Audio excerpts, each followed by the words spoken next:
estamos acompanhando a revista da CPAD e hoje nós estamos na lição de número 5. Isso mesmo, Sinais e Maravilhas na Igreja. Muito bom o título, muito boa a lição e eu tenho certeza que você vai aprender bastante. Mas antes disso eu quero convidar você a participar das nossas escolas bíblicas nas igrejas. Nós temos 3 comunidades e a que estiver mais perto da sua casa, que você possa participar todos os domingos às 9 horas da manhã, estamos lá. Então você aqui está vendo a lição número 5 e a semana que vem você vai na igreja e ver a lição número 6. Só que lá você vai poder interagir com os alunos, né, com os presentes, com o pastor Jorge, que vai dar aula, os pastores das outras comunidades. E a primeira comunidade, que é a nossa sede, fica na Rua Major Sertório 685. Fica próximo à Faculdade Mackenzie, próximo ao hospital, né, a Santa Casa. E você é o nosso convidado especial. E em Cotia também nós temos a nossa igreja, a nossa comunidade na Rua Brasilândia 85, logo após o posto de saúde. Amém. Nós temos, além da sede e de Cotia, nós temos também na Zona Norte, a comunidade Novo Tempo Zona Norte, que fica no bairro da Freguesia do Ó, na altura do número 900 da Avenida João Paulo I. Portanto, uma das principais avenidas aí da Freguesia do Ó é a Avenida João Paulo I. Na altura do número 900, você vai encontrar ali a comunidade Um Novo Tempo, Zona Norte. Glória a Deus. E aí foi o nosso recadinho. Você que está aí pelo portal pode também mandar aí um e-mail se você tiver alguma dúvida. Se você quiser aí um pedido de oração, pode mandar aí o seu e-mail pelo portal, porque vamos te responder e vamos orar por você. Se for um testemunho, nós vamos ler esse testemunho aqui, colocar aqui também no portal. E hoje, né, eu quero convidar você a pegar aí, se você tem a sua revistinha, pegue-a, ou então a Bíblia, um papel, um lápis, uma caneta, para você anotar as referências bíblicas e se você tiver alguma dúvida que você possa buscar, né? Nós vamos te passar a referência e você vai buscar nessa referência aquilo que você perdeu ou que você não entendeu. Amém. Então, esse tempinho aí, você que já acompanhou outras aulas, como a pastora Regina bem lembrou, é esse momento em que nós falamos os endereços e também as formas que você tem para participar. É uma oportunidade para você preparar a sua Bíblia e o seu material de anotação. Então eu gostaria de começar, você que já está com tudo prontinho aí, passando para vocês o textuário e a verdade prática. E depois nós temos a leitura bíblica em classe. Ou então, se a pastora Regina preferir, ela pode ler os 2 primeiros e eu leio a leitura bíblica. Tanto faz. Qual que é melhor? Você que sabe, pode dar início. Então vamos começar com o texto áudio. Testificando também Deus com eles, por sinais e milagres, e várias maravilhas, e dons do Espírito Santo. Isso você vai encontrar na Palavra de Deus, esse texto áudio, lá no livro de Hebreus, capítulo 2, versículo 4. E a verdade prática da aula de hoje é a seguinte: a igreja evangelizadora e missionária jamais deixará de operar milagres e prodígios, pois o Deus do impossível tem um sério compromisso com os que proclamam as boas novas. Amém? Glória a Deus. Leitura bíblica em classe, Atos 3, versículo 1 ao 11. Pedro e João subiam juntos ao templo à hora da oração, a 9ª. E era trazido um varão que desde o ventre de sua mãe era coxo, o qual todos os dias punham à porta do templo, chamada Formosa, para pedir esmola aos que entravam.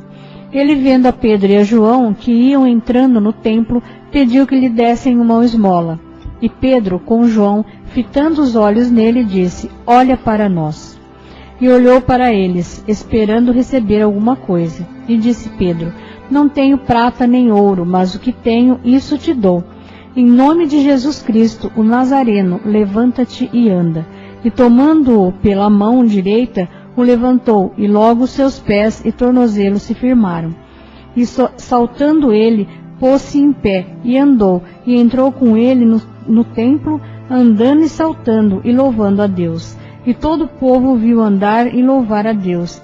E conheciam-no, pois era ele o que se assentava a pedir a porta formosa do templo, e ficaram cheios de pasmo e assombro pelo que lhe acontecera. E, apegando-se ele a Pedro e João, todo o povo correu, atônito, para junto deles no alpendre chamado de Salomão. Amém. Então, nesta aula, nós vamos poder entender por que os milagres e maravilhas eram sinais tão comuns à igreja primitiva. Vamos também aí verificar quais os objetivos de Deus ao realizar milagres e maravilhas, e vamos nos conscientizar de que a proclamação da palavra é mais importante que o milagre. Então nós vamos verificar aqui, logo de início, nessa introdução da aula 5, vamos verificar que na igreja primitiva havia sinais e maravilhas, e eles eram comuns. E isso porque havia uma obediência amorosa e consciente à grande comissão que o Senhor Jesus confiou aos seus discípulos. Quanto mais evangelizavam e faziam missões, mais o Cristo neles operava por intermédio do Espírito Santo. Amém. Então a gente pode ver aí que era comum, né? Não tinha dia certo, hora certa. O que tinha realmente era a oração dos apóstolos, e era fácil para eles, porque eles criam, né? Tem que crer, tem que orar, tem que buscar a Deus para que isso aconteça. Então, o mesmo não ocorre hoje, né? Com as igrejas que levam a sério o imperioso ide de Cristo. O mesmo. Aí nós vamos verificar aonde? Nos últimos versículos do Evangelho de Marcos, e vamos constatar, conforme a nossa própria realidade, o cumprimento pleno dessa promessa, que é a seguinte: e esses sinais seguirão aos que creem. Em meu nome expulsarão demônios, falarão novas línguas, pegarão nas serpentes, e se beberem alguma coisa mortífera, não lhes fará dano algum, e imporão as mãos sobre os enfermos e os curarão. Como nós podemos verificar na Bíblia, lá no Evangelho de Marcos, no capítulo 16, versículos 17 e 18. E aí nós vamos ver agora o papel e as funções dos sinais e maravilhas operados pelo Espírito Santo na vida da igreja. Leonel, vamos passar aí primeiro aqui a nossa listinha de milagres do livro de Atos, né? Então tem alguns milagres que ocorreram no livro de Atos, e você pode anotar aí, porque aí você vai buscar, vai ler e vai ver como e o que aconteceu. Então nós temos a cura de um coxo. Todos do livro de Atos. Como a pastora Regina destacou, a cura de um coxo é o primeiro, que está lá em Atos 3, do 1 ao 9. Que foi o que nós lemos. Isso. A cura de Enéas. Atos 9, do 32 ao 35. A ressurreição de Dorcas. Atos 9, do 36 ao 42. Pedro é livre da prisão. Atos 12, do 1 ao 12. Paulo e Elimas, o encantador. Atos 13, do 4 ao 12. A cura de uma jovem. Atos 16, do 16 ao 18. Paulo em Malta. Atos 28, do 7 ao 10. Então nós já sabemos aí os milagres que foram relatados no livro de Atos. Deve ter muito mais, mas esses é o que aparece aqui no livro de Atos. E aí, aos sinais e maravilhas, a ação sobrenatural da igreja. O milagre tem de ser visto não como algo que ficou nos tempos bíblicos, mas como um recurso que o Espírito Santo nos coloca à disposição, para que glorifiquemos a Deus e disseminemos o Evangelho de Cristo. Então, o milagre, ele tem que acontecer. Ele não é, simplesmente histórias da Bíblia. Ele tem que continuar acontecendo. E aí nós vamos aqui agora para a definição. Os sinais e maravilhas descritos na Bíblia, principalmente no Novo Testamento, são operações extraordinárias e sobrenaturais de Deus no âmbito das coisas naturais. São uma suspensão das leis da natureza. Somente o que criou todas as coisas pode agir natural e sobrenaturalmente em todas as coisas. Porque tudo lhe é possível. Marcos 10, 27. Tudo é possível a esse Deus Todo-Poderoso. Nós não somos nada, nós somos pó, somos instrumentos usados por Deus e através de nós e seus instrumentos, Ele opera aí sinais, maravilhas e prodígios. Amém. E os objetivos do milagre? São 2. Glorificar a Deus e expandir-lhe o reino, como nós vemos em Marcos 2, versículo 12, Lucas 5, 26, João 11, versículo 4.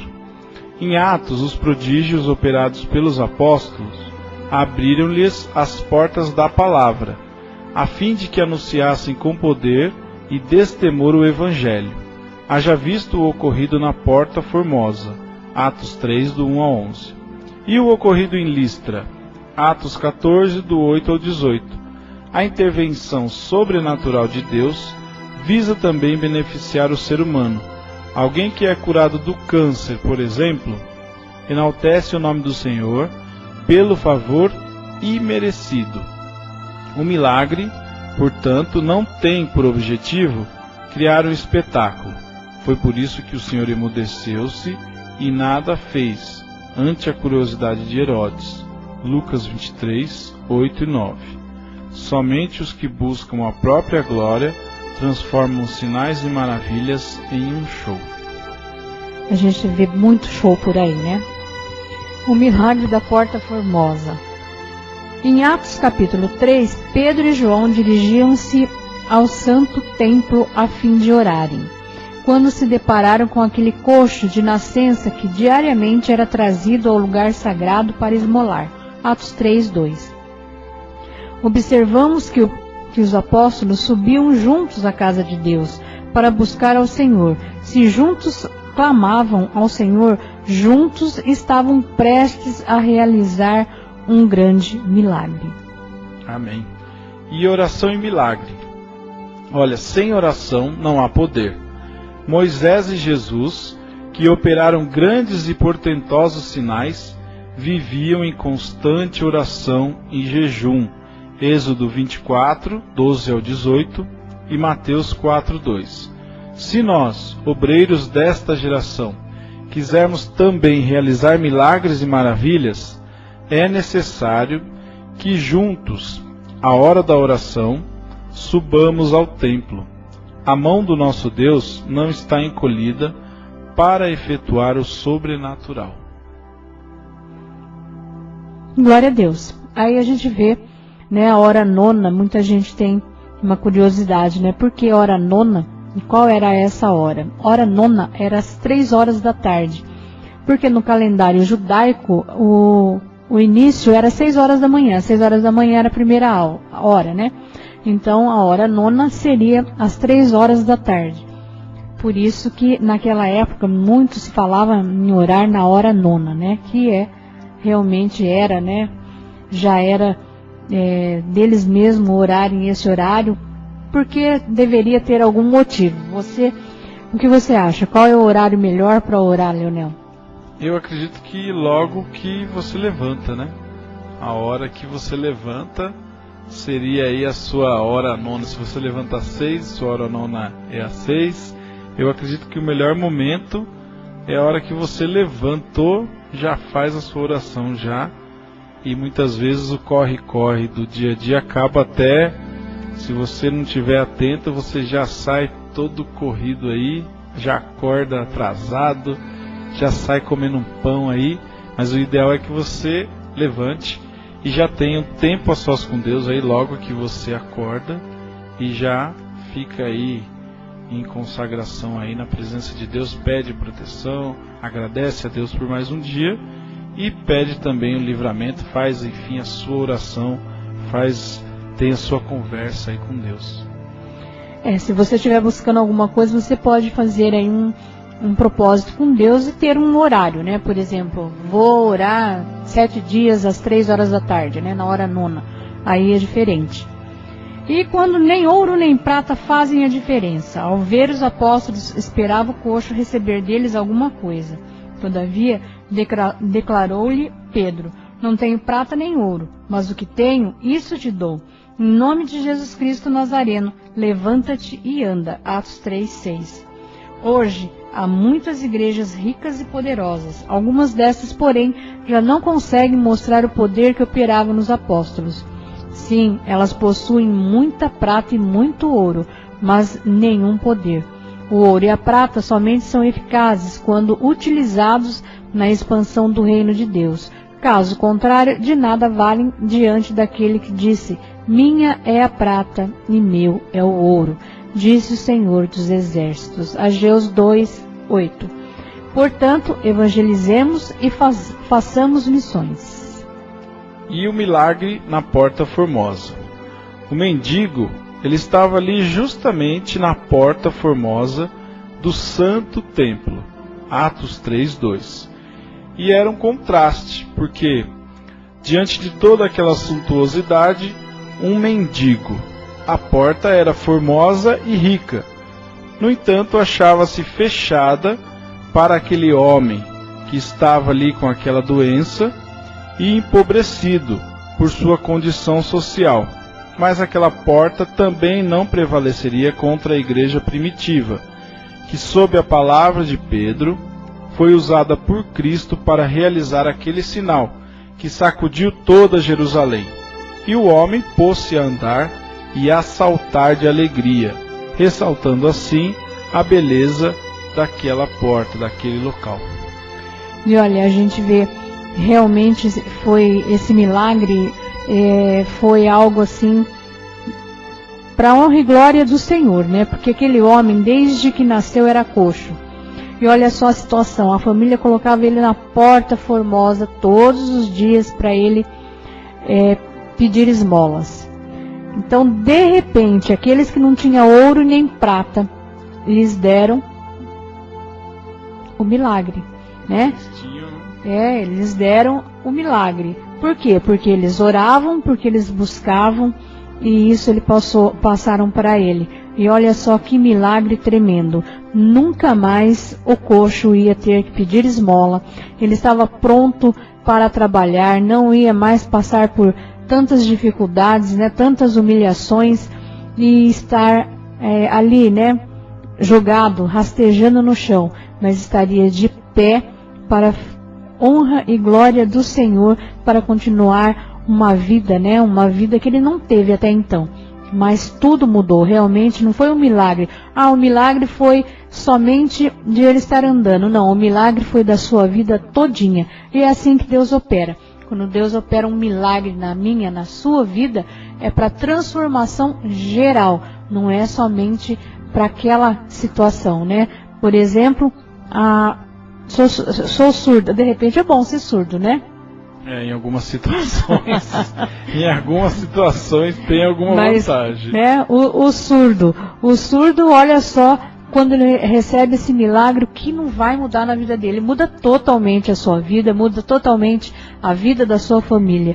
E é isso que nós precisamos, né? Ver aí que Deus pode e continua fazendo esses milagres hoje, né? Não só naquela época, mas hoje Ele continua fazendo os milagres.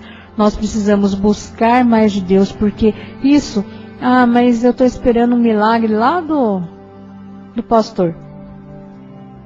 Se você não buscar, primeiro você também tem que buscar, né? Tem que crer. Mas você também pode aí orar e fazer um milagre, não só na sua vida, como na vida do teu irmão que está necessitando. É só buscar e crer, né, que o Senhor fará, porque você não faz nada mesmo. Quem faz todas as coisas é Deus. O pastor pode orar, sem dúvida ele vai orar, mas você também tem que fazer, nós também, né?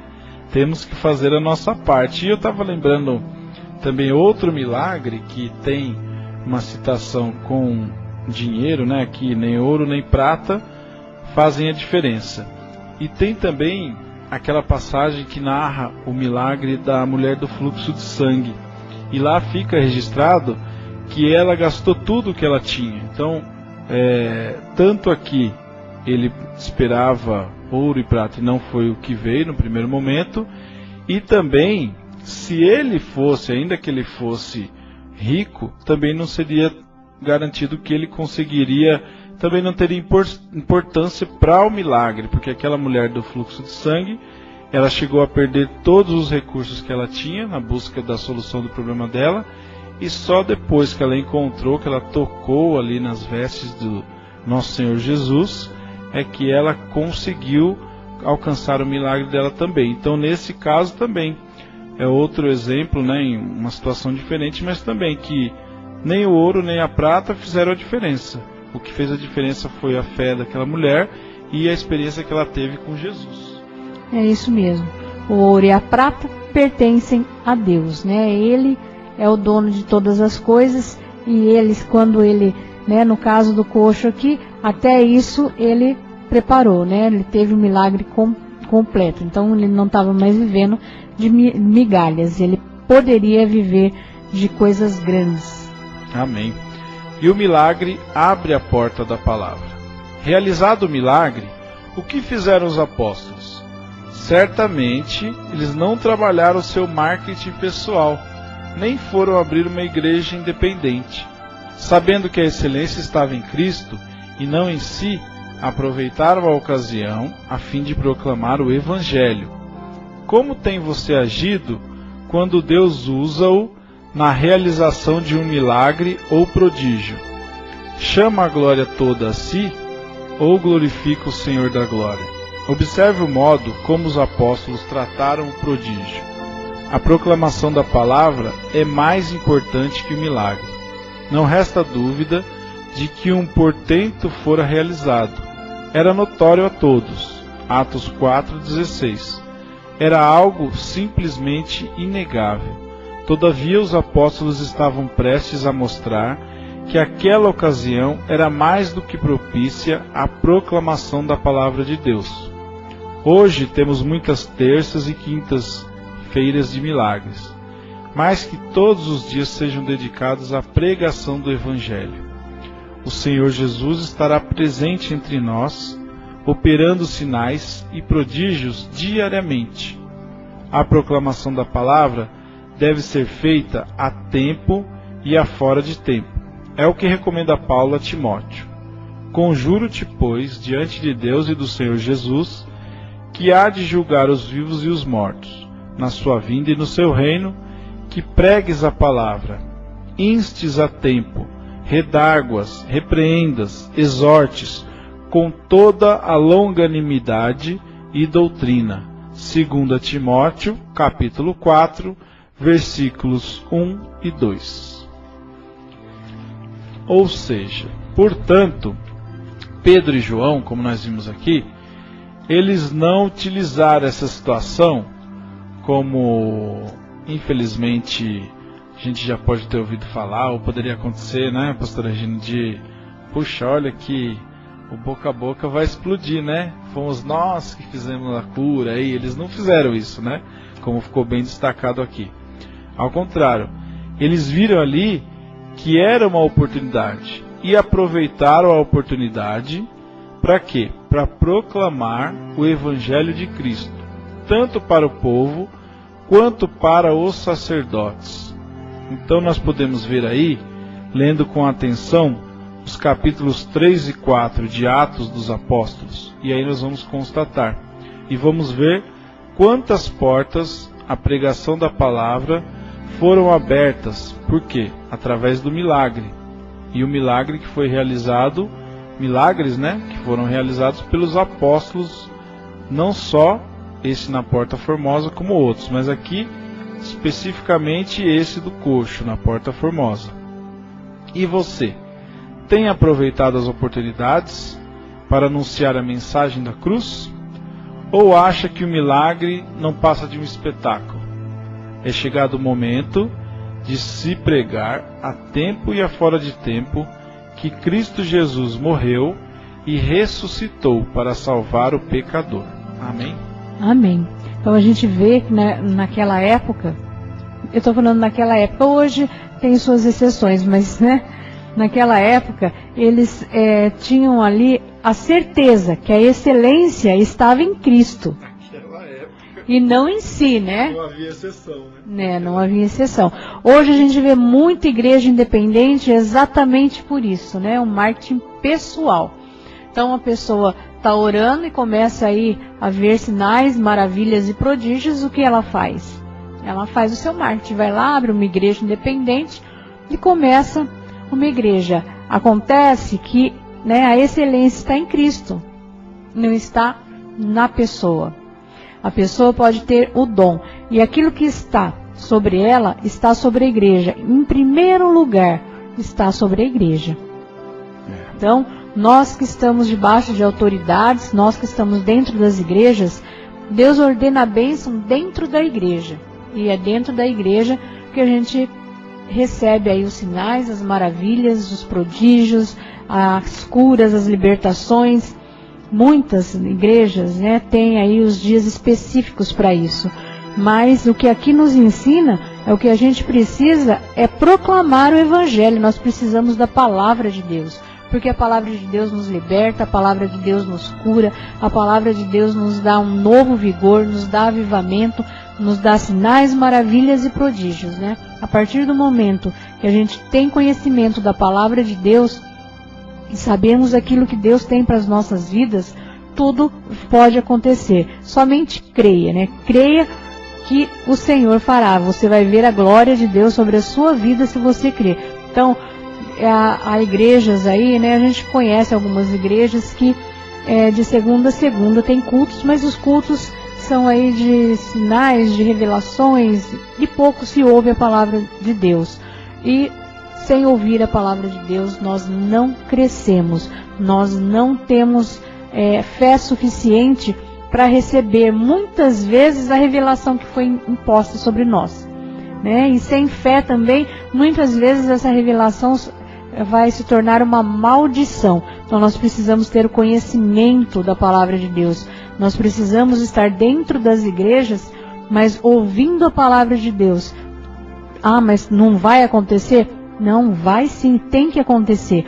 Tem que acontecer porque é o que está escrito aqui. A palavra de Deus nos mostra isso. Que se tiver esses milagres realizados em nome de Jesus, vamos abrir portas e portas para a palavra de Deus para ser proclamada, Nós vamos proclamar, nós vamos fazer aí aquilo que está na palavra de Deus, o ide e pregar o evangelho a toda criatura. Então, se um aqui está escutando, naquela igreja aconteceu isso, a pessoa vai procurar ir lá. Agora, se ela vai lá e só tem algumas manifestações, ela não vai aprender nada, ela precisa da palavra de Deus. Mais uma vez, nós falamos aqui para você, não é o homem quem faz, é Deus. Se você vê aí muito se vangloriando, espera, porque o Senhor não divide a sua glória com ninguém. Então, que Deus possa abrir aí o entendimento, dos pregadores, dos nossos obreiros, para que eles possam entender que a busca, em oração, em jejum, é dele, mas o milagre, a maravilha e o prodígio que tem que acontecer ainda hoje, esses sinais precisam, acontecer para que seja proclamado o Evangelho, é de Deus, Jesus Cristo, Ele fez em nome de Deus, e nós fazemos em nome de Jesus Cristo, amém? Mas toda honra e toda glória é dele, somos somente instrumentos usados, instrumentos que nos deixamos ser usados para fazer a vontade de Deus. Amém. Estamos chegando ao finalzinho desta aula. E nesta aula nós podemos concluir o quê? Nós podemos concluir que os sinais seguem aos que creem, mas quando estes seguem aqueles, a igreja começa a ter problemas. Ou seja, quando os que creem seguem os sinais, o certo é o contrário, né? Os sinais seguirem aos que creem. Então vejamos, pois, os milagres e prodígios como oportunidades para anunciarmos o Evangelho de Cristo até os confins da terra. Por acaso não agiam assim os apóstolos de Nosso Senhor? Por que então agiríamos de outro modo? À semelhança de Pedro e João, declaremos com autoridade e ousadia: não tenho prata nem ouro, mas o que tenho, isso te dou. Em nome de Jesus Cristo, o Nazareno, levanta-te e anda. Atos 3, versículo 6. Glória a Deus. Tem um subsídio aqui teológico bem interessante. A natureza teológica de um milagre.